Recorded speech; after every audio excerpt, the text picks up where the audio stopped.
민주당 이재명 후보가 전 국민 재난지원금 지급 주장을 철회했습니다. 집권 여당이 정부에게 불법 행위를 저지르라고 강요하고 그러지 않으면 국정조사를 하겠다는 합법을 가장한 협박을 하더니 마침내 꼬리를 내린 것입니다. 그나마 다행이긴 하지만 터무니없는 짓을 하다가 여론의 강력한 반대에 부딪히자 태도를 돌변한 것에 불과합니다. 이재명 후보는 먼저 자신의 억지 주장으로 국민들에게 혼란을 가중시키고 국정 운영을 거의 보름 동안 마비시킨 죄에 대하여 국민들에게 먼저 사과를 해야 마땅합니다. 또한 민주당은 이재명 후보의 억지 주장이 잘못된 것임을 잘 알면서도 국민 눈치 보기보다는 이재명 후보 눈치 보기 하며 심기경호하느라고 얼토당토 않는 논리를 내세우면서 불법적 협박을 일삼은 죄에 대하여 국민들에게 정중히 사과해야 할 것입니다. 이재명 후보는 그동안 아니면 말고식으로 무책임한 아무 말 대잔치를 저질러 왔습니다.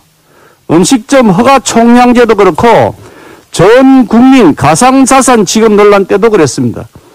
경기도지사를 그만두기 직전 취적 쌓기용 일산대교 무료화를 무리하게 추진했다가 큰 혼란을 초래하기도 했습니다. 만약 대통령이 이런 식으로 아니면 말고 식으로 국정 운영을 한다고 생각해 보면 얼마나 끔찍한 일이 되겠습니까?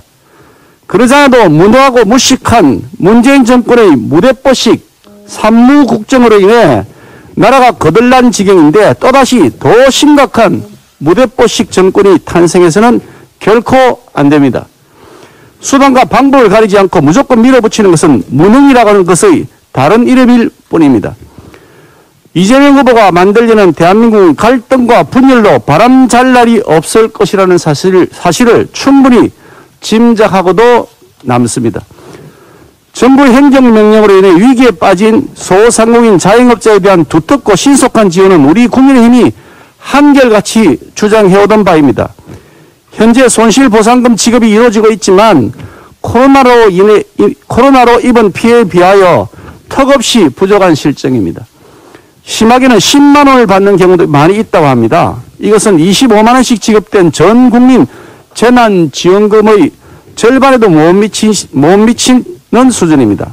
우리 국민의힘은 소상공인 자영업자 손실보상 지급 실태를 국회 상임위 차원에서 긴급 점검해 신속히 보완책을 만들자고 민주당에 여러 차례 제안했지만 민주당은 그동안 대선 매표용 전 국민 재난지원금에만 매몰되어서 소상공인 자영업자의 고통을 외면해 왔습니다. 이제라도 민주당이 소상공인 자영업자에 대한 실질적 보상을 위한 논의에 나서주기를 재차 촉구합니다. 특검법 관련해서 말씀드리겠습니다. 어제 민주당은 긴급 기자회견을 열고 우리 국민의힘이 소위 개발이익 환수 3법이라고 자신들이 이름을 붙인 개발이익환수법, 도시개발법, 주택법 일부 개정안 상정에 동의하지 않는다고 주장하면서 입법 바리케이트 운운하는 매우 황당한 주장을 했습니다. 그런데 민주당은 그 해당 법안을 불과 하루 전인 17일 그저께 국회에 제출했고 소관 상임인 국토위원회는 어제 18일에 회부된 법안이었습니다. 의안의 상정 시기에 관한 국회법 59조에 따르면 일부 개정 법률안의 경우 위원회 회부된 날로부터 15일이 지나지 아니하였을 때는 그 의안을 상정할 수 없도록 규정하고 있습니다. 엄연히 국회법에 정해진 절차가 있음에도 불구하고 민주당은 국토위원회 회부된 그 당일에 상정하자고 생떼를 쓴 것입니다. 민주당이 법안 발의를 하면 국회법 무시하고 무조건 원스톱으로 통과시켜야 된다는 것입니까? 이거야말로 입법 독재 아니겠습니까? 민주당의 이런 어이없는 행태를 보면 민주당이 워낙 다급한 나머지 의도적으로 야당에게 반대 프레임을 씌우기 위해서 유치하게 가짜뉴스를 생산한 것이라고 보지 않을 수가 없습니다. 더구나 우리 국민의힘은 이미 부동산 개발 사업에 있어서 민간의 과도한 이익을 제한하는 법안을 제출해 놓고 있습니다. 그것도 한참 지났습니다. 지난 9월 29일에 민간 사업자의 투자 지분을 50% 미만으로 제한하고 이익률을 총 사업비의 6% 이내로 제한하는 도시개발법을 발의해 놓았습니다. 10월 8일에는 도시개발사업 조성 택지 중에서 공공출자법인이 사업 시행자로 조성한 택지의 경우에 분양가 상한제를 적용받도록 하는 주택법도 발의해 놓고 있습니다. 그 무엇보다도 대장동 개발 사업을 포함해서 성남시 지방행정농단으로 인한 도시개발 사업의 부당한 이익을 환수하도록 하는 일명 이재명 방지법을 지난 11월 5일에 이미 발의해 놓고 있습니다. 그것도 당론 법안으로 발의해 놓았습니다. 우리 당의 법안이 과도한 개발 이익을 민주당 법안보다 훨씬 강력하게 환수하는 내용을 담고 있습니다. 그런데도 민주당의 반대로 상정조차 되지 못하고 있습니다. 민주당의 진짜 목적이 제2, 제3의 대장동 방지에 만약 있다면 우리 당 법안의 상정을 반대할 이유가 있을 수가 없지 않겠습니까? 민주당이 단지 대장동 이재명 게이트의 물타기를 위해서 법을 급조하다 보니 야당의 강력한 대장동 방지법에는 동의하지 못하고 있으면서 엉뚱하게 남에게 책임을 뒤집어 씌우는 가짜뉴스를 퍼뜨리고 있는 것이라고 볼 수밖에 없습니다. 단군 이래 최대 개발 비리인 대장동 부당이익은 그 환수에 대해서 모로세를 일관하면서 개발 이익을 향후로는 환수하겠다고 주장한다. 어느 국민이 그 진정성을 믿어주겠습니까? 우리 당은 개발 이익 환수법 처리에 결코 반대하지 않습니다. 적극 찬성합니다. 오히려 더 확실한 개발 이익 환수를 위해서 이재명 방지 3법, 도시개발법, 주택법, 부정이익 환수법 이 3법을 함께 상임위에서 조속히 논의해야 한다는 입장임을 다시 한번 분명히 밝혀두는 바입니다. 이재명 후보가 대장동 특검법 수행하겠다고 밝힌 것에 대해서 환영합니다. 만시지탄의 일입니다. 역시 국민을 이기는 권력은 없습니다. 오만한 권력에 대한 국민 여러분들의 심판이자 승리라고 생각합니다. 무엇보다 먼저 이재명 후보는 국민을 우습게 보고 권력으로 진실을 은폐하려 했던 잘못에 대하여 국민들께 정중히 사과하는 것이 마땅한 도리입니다. 이재명 후보가 조건 없는 특검을 수용하기로 한 만큼 민주당은 또다시 사족을 붙이면서 물타기용이나 물귀신 작전용 조건 내걸기를 하는 꼼수를 부려서는 안 될 것입니다. 만약 이제 와서 또다시 이상한 조건을 내건다면 결국 특검을 받아들이겠다는 이재명 후보의 발언 역시 아니면 말고식 아무 말 대잔치 진정성 없는 국민 눈속이기 쇼였다는 사실을 자인하는 결과가 될 것입니다. 민주당 더 이상 시간 끌지 말고 오늘이라도 즉각 특검법 통과에 협조해야 할 것입니다. 아울러 국민들이 올바른 판단을 하실 수 있도록 특검의 수사 결과가 반드시 대선 이전에 나오도록 해야 할 것입니다. 이상입니다. 조금 전에 원내대표님 말씀 계셨습니다만 저희 당은 개발이익 환수 관련 법안들에 대해서 전혀 반대하지 않습니다.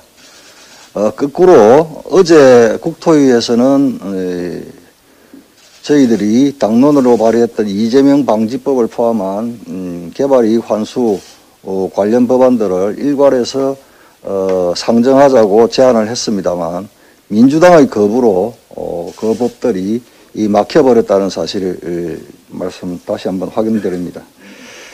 이재명 후보가 어제 SNS를 통해 전국민 재난지원금을 고집하지 않겠다며 갑작스럽게 전국민 재난지원금 지급 포기 의사를 밝혔습니다. 이재명 후보와 민주당의 생떼가 국민 여론에 가로막힌 것입니다. 이재명 후보가 지금껏 고집했던 전국민 재난지원금의 실상은 대선을 앞두고 국민의 환심을 사기 위한 여당 선거자금이었습니다.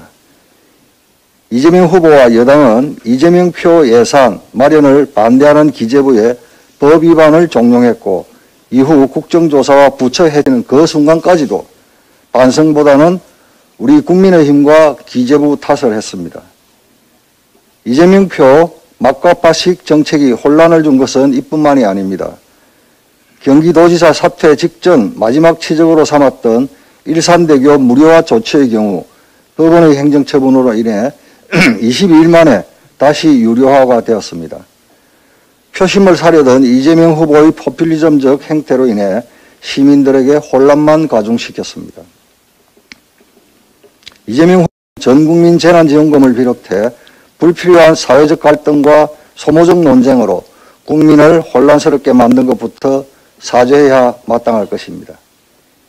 이재명 후보가 쏘아올린 대국민 매표 행위는 국가적인 차원에서는 중단되었지만 민주당 소속 지방자치단체장이 있는 지역을 중심으로 현재 진행형에 있습니다.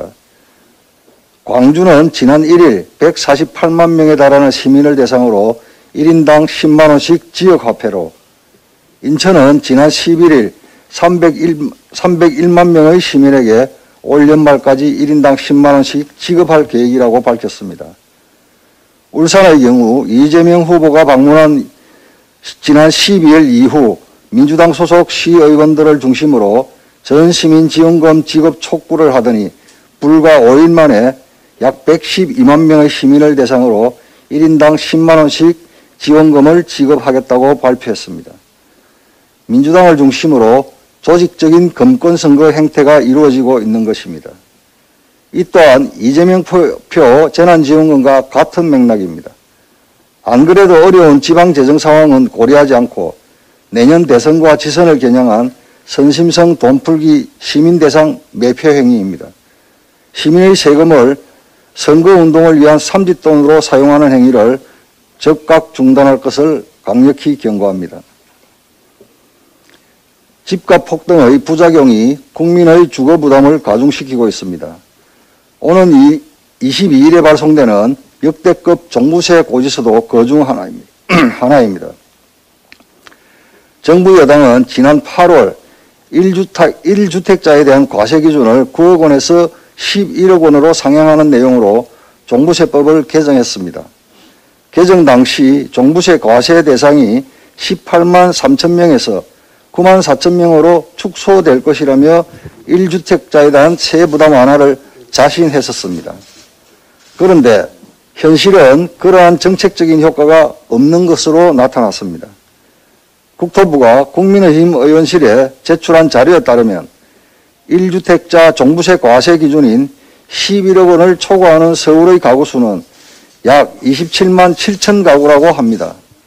지난해 기준인 9억 원 초과 가구 수가 약 28만 1천 가구였던 점을 고려한다면 법 개정 후에도 종부세 과세 대상이 거의 변동이 없는 것입니다. 심지어 강동구, 광진구, 마포구 등은 종부세 납부 대상 가구가 되레 증가했고 지난해까지 종부세 납부 대상이 없었던 동대문구의 경우 올해 종부세 대상이 새로 생겼다고 합니다. 결국 작금의 집값이 종부세 기준 상향 효과를 상쇄할 만큼 급등했다는 것입니다. 살인적인 집값으로 인해 1주택자의 세액 부담 증가는 현실이 되었습니다. 종부세를 비롯한 보유세 부담 증가, 강도 높은 대출 규제와 금리 인상 등이 초래한 주거비용 부담은 내 집이 있는 국민뿐만 아니라 서민, 무주택자에게도 전방위적으로 확산되고 있습니다. 무능한 문재인 정부의 정책 대실패로 온 국민이 부동산 트라우마에 시달리고 있는 실정입니다.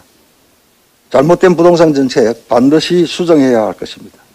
이재명 후보에 대한 특검이 불가피하다는 사실이 하나 또 드러났습니다.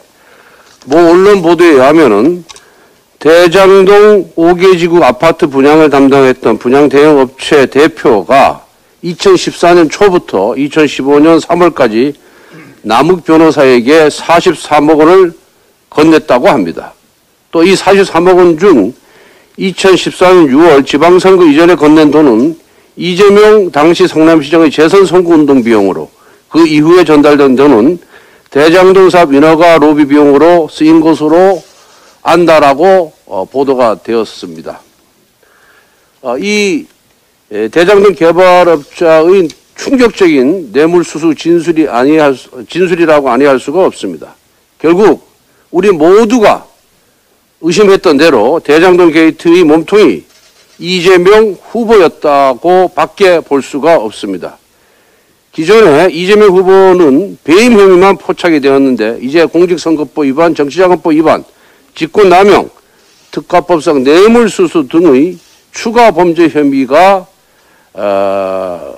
의혹이 지금 제기되고 있습니다. 개발업자들이 대장동 사업 인허가를 따내기 위해서 이재명 당시 성남시장의 재선에 필요한 선거 자금을 댔을 개연성은 충분합니다. 특혜성 인허가와 불법 선거 자금을 주고받는 최악의 부정부패 일각이 드러나고 있습니다. 그 연결고리로 유동규 전 성남도시개발공사 기획본부장을 주목하지 아니할 수가 없습니다. 2014년 지방선거 직전에 유동규는 성남도시개발공사를 퇴직하고 이재명 선거 캠프에 합류하였다가 이재명 후보의 성남시장 재선 후에 다시 성남도시개발공사로 복귀했습니다. 이 43억 원이 어떻게 배달되었는지 그 루트를 반드시 규명해야 할 것입니다. 따라서 이재명 특검은 불가피합니다. 계속 민주당은 군더더기 조건을 달면서 특검 지연 작전을 이제 포기하기 바랍니다. 민주당의 지금 태도를 보면 이재명 후보는 특검을 받겠다라고 통 크게 양보한 것처럼 위장하고 민주당은 여러 가지 조건을 붙이면서 지연 작전을 펴고 있습니다. 그야말로 특검 출범을 늦추겠다는 꼼수 그 이상도 그 이하도 아니라 할 것입니다. 민주당에 경고합니다. 이재명 후보 지키려다가 민주당의 존립까지 위기에 빠질 수가 있습니다. 백약이 무효입니다. 특검을 빨리 수용하기 바랍니다. 민주당 이재명 후보 일단 내저리고 다시 되담는 뜬구름 공약을 계속 쏟아내고 있습니다. 어제 이재명 후보는 전국민 재난지원금 추가 지급 방침을 밝힌 지 20일 만에 전국민 재난지원금을 고집하지 않겠다고 운운하면서 자신의 공약을 사실상 철회했습니다. 이재명 후보는 실현 가능성이 없는 공약을 마구잡이로 찔러만 보고 반대하는 야당 탓 그리고 행정부 탓을 하면서 마지못해 철회하는 척하는 등의 출구 전략을 통해서 공약의 정치화를 이어가고 있습니다. 본 의원은 이미 지난번 얘기를 해서 이렇게 강하게 밀어붙이는 것이 오히려 출구 전략이 아닌가 하는 의심으로 대정부 질문을 한 바가 있었습니다. 음식점 총량제, 20대 소득세 면제 등 민주당은 실현 가능성이 없는 정책을 계속 발표하고 있는 그런 상황입니다.